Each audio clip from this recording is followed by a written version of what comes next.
You want to help your child learn to read. Either you're just going to chip in a little bit after school or you're going to full on homeschool. Here are the things you need to know. You have to know the sequence. See, everything you learn, there are steps that you take. You have to know those steps. Now, any curriculum is going to have that step-by-step thing. So that's what you need. You need the curriculum, and you don't have one. And honestly, I don't even know one that I can recommend, but I'm going to tell you how to create one for yourself. All you need are the steps, the correct steps. They're going to take you to the end where your kid isn't like, well, or crashing and burning or whatever. You want all those little baby steps in there. That's very important, because when the kid crashes and burns, it's because you missed something. So don't miss those steps. This is how to teach anyone to read. So it has every single little baby step in there. So you have all the steps. Then what you're adding in is all the practice. That's all a curriculum is. It's the sequence that you learn things with all the little, like write an essay or write this 60 times or whatever it is. It's all the little activities that you do to learn that one step. So every step that you learn in here, learning the full alphabet, okay, there's a lot of things you could do. First of all, you learn one letter at a time. So let's just say you're working on the letter B, and you're gonna work on that letter all day.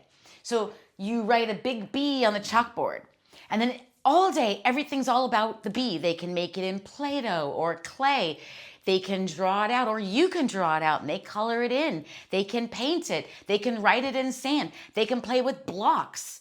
There's just, make a list of all the things that they can do. And I do have them in my book, How to Teach Anyone to Read. I have lots of activities in there.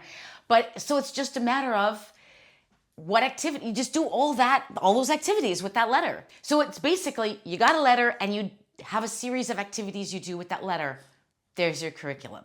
Okay, then you work on the next letter, right? Then the next letter and the next letter. And that's what you're doing until, obviously there's things you're gonna do in between, because if that's literally what you did all day long, the kid would probably lose his mind. And so would you. You teach the steps in sequence, and then you have all those little activities that you do with each step.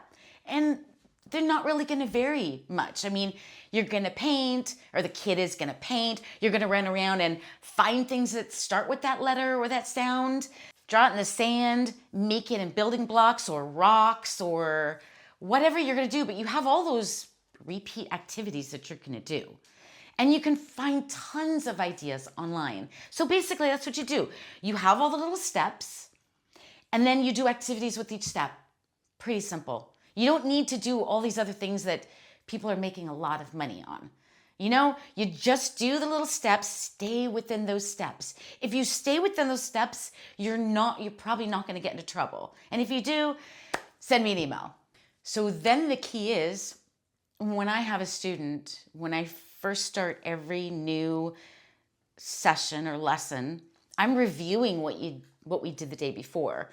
So the key is repetition, just over and over and over again, because the more it's repeated, the more it's really gonna cement in their minds. So you wanna do that at the beginning of every single lesson. You do lots of repeat. And then at the end of the lesson, hey, so what did we learn today? And it reinforces it. You just reinforce by doing it over and over and over again.